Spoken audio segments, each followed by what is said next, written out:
soul trapped in the ghost forest. The pitch-black night enveloped a small farming village completely, like a thick, dark blanket without a single star shining through. In a small house filled with sadness, an elderly woman slept deeply after attending the funeral of a villager's daughter. That poor daughter had departed this world due to her husband's cruel actions. But tonight the old woman's sleep was not peaceful. In a dark dream, she saw a woman dressed in white floating slowly toward her. The woman's face was pale, her eyes filled with pain and profound sorrow. "Grandmother. Grandmother." The woman's weak voice emerged, barely audible. They took me there, to that dark place so far away." The old woman tried to ask questions but couldn't produce any sound. The woman pointed westward, beyond the village, past the swaying rice fields, toward the dense forest known as the ghost-haunting forest. In the dream, the old woman felt a chill run through her entire body as if cold hands were touching her. When morning came, the old woman woke up drenched in sweat with a strange fear lingering in her heart. The dream had been as clear as reality, and the woman's words still echoed in her ears. She had never believed in ghosts, but last night's dream left her feeling deeply unsettled.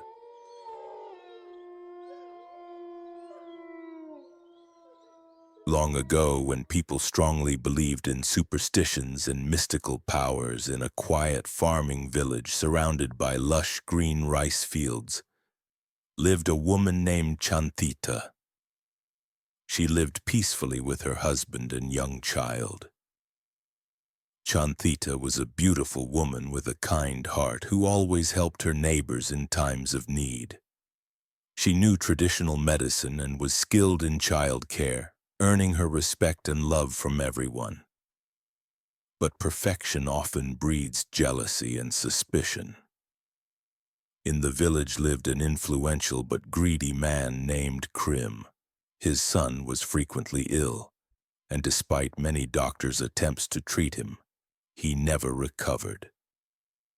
Krim, who was ignorant and superstitious, began to believe the village rumors that Chantita was a witch who had cursed his son with illness.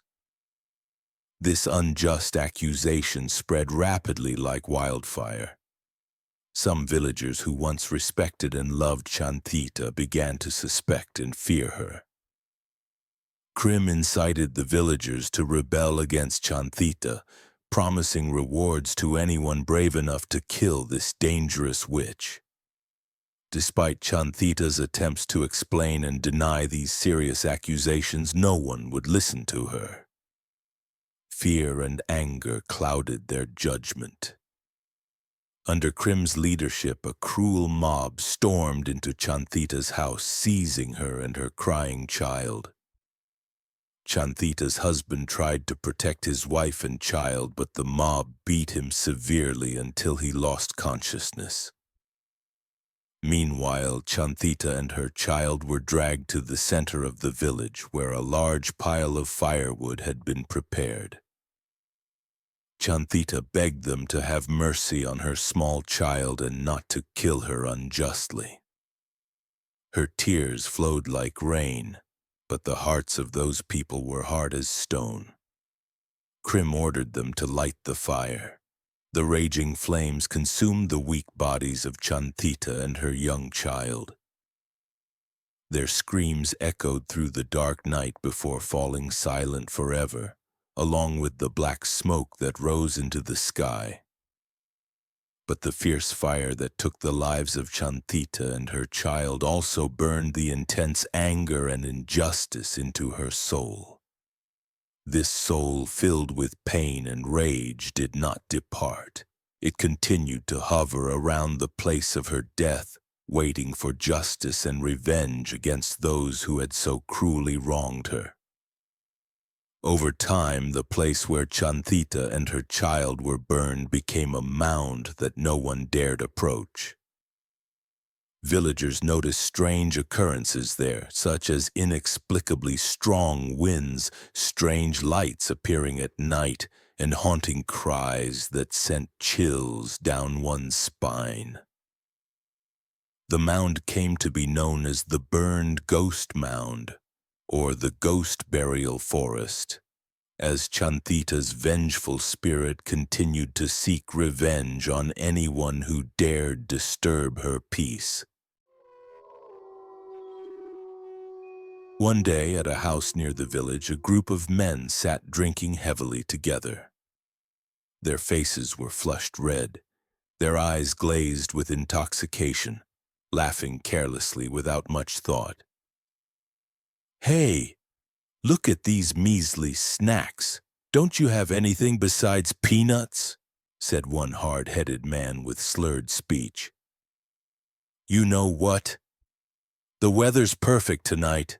Let's go catch some frogs in the forest for a better snack," another replied with a sly smile. "Which forest?" the hard-headed man asked, furrowing his brow slightly. "The ghost-haunting forest." "I heard there are plenty of frogs there," another answered carelessly. "The ghost-haunting forest?" the hard-headed man drawled, as if something stirred in his memory. But his drunkenness quickly overwhelmed any suspicion. "I'm not afraid of any ghosts. Let's go. Tonight we feast on fried frogs." The two other men immediately agreed. They each grabbed a flashlight and staggered toward the dark forest rumored to be haunted by ghosts. One of them, named Kavan, in his drunken state, even urinated on a large tree stump at the forest's edge, not noticing that the stump was near an old, dilapidated grave. This disrespectful act seemed to awaken the anger or evil forces hiding there. As the two men, Kvan and Nan, walked deeper into the forest, the darkness seemed to swallow the light from their flashlights. The chirping sounds of insects and frogs seemed to mix with the gentle breeze, creating strange sounds that made their skin crawl. "Hey, do you hear something strange?" Nan whispered fearfully. "No, you're probably just drunk," Kavan replied, trying to act brave, but his eyes began to cautiously scan their surroundings. Suddenly, an icy whisper sounded near Nan's ear. "Why, have you come here?" Nan screamed, dropped his flashlight, and ran back as fast as a madman. Kavan was terrified too, but he tried to see what was happening. He saw a dark shadow moving slowly between the trees. Its shape blurry, but he could tell it was a woman with long, disheveled hair, seemingly floating in the air. "Ghost! It's a ghost!" Kvan screamed at the top of his lungs, then hurried after Nan. They ran, stumbling through the forest thickets, not daring to look back. Nan ran home, trembling, his face as pale as paper. He quickly shut the door and hid under his bed, too afraid to come out. As for Kavan, he ran for a while before collapsing unconscious at the edge of the forest. When morning came, the villagers were shocked to find Kavan's body hanging from a large tree near the ghost-haunting forest. His eyes were wide open, as if he had seen something horrifying before death. The villagers whispered to each other about this strange incident, as no one had ever committed suicide in that place before. Fear spread throughout the village.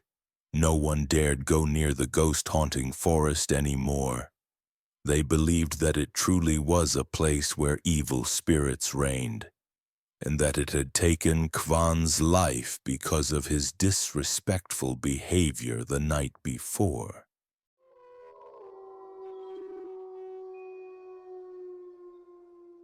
Meanwhile, 3 men secretly entered an old, dilapidated burial ground. They had evil intentions to dig up a wealthy person's grave that was rumored to contain buried treasures. "Be careful, brothers. They say there's a servant ghost guarding this grave," one man whispered to his companions. "Don't be afraid, brother. What ghost would dare touch us? We have magical protection," another replied with a mocking smile. They began to dig up the old stone grave using hoes and shovels. The crunching sound of stones hitting each other seemed to disturb the peace of a place filled with spirits. Suddenly, an icy wind blew, almost completely extinguishing their flashlights. "Hey, why is it so strangely cold?" one of them asked with chattering teeth.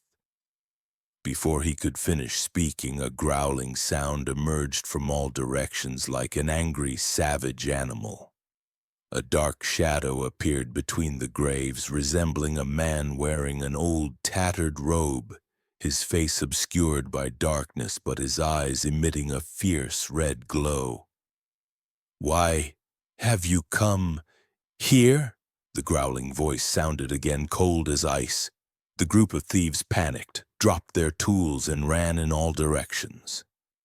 The servant ghost pursued them savagely, growling throughout the forest. They ran, stumbling and losing their way as if trapped in a maze of darkness. A few days later, villagers found the bodies of two of the thieves dead in strange circumstances, their faces transformed by extreme fear, as if they had seen something beyond imagination. The third man disappeared without a trace. Since then, the ghost-haunting forest became a place no one dared approach. Stories about the female ghost who lured people there, the servant ghost who guarded the graves, and the evil power that dragged people to their deaths spread throughout the village, transforming the quiet forest into a place of true horror. And strange blue lights still occasionally appeared on dark nights, floating slowly from one grave to another, like a chilling reminder of the evil that still lurked in the shadows of the ghost-haunting forest.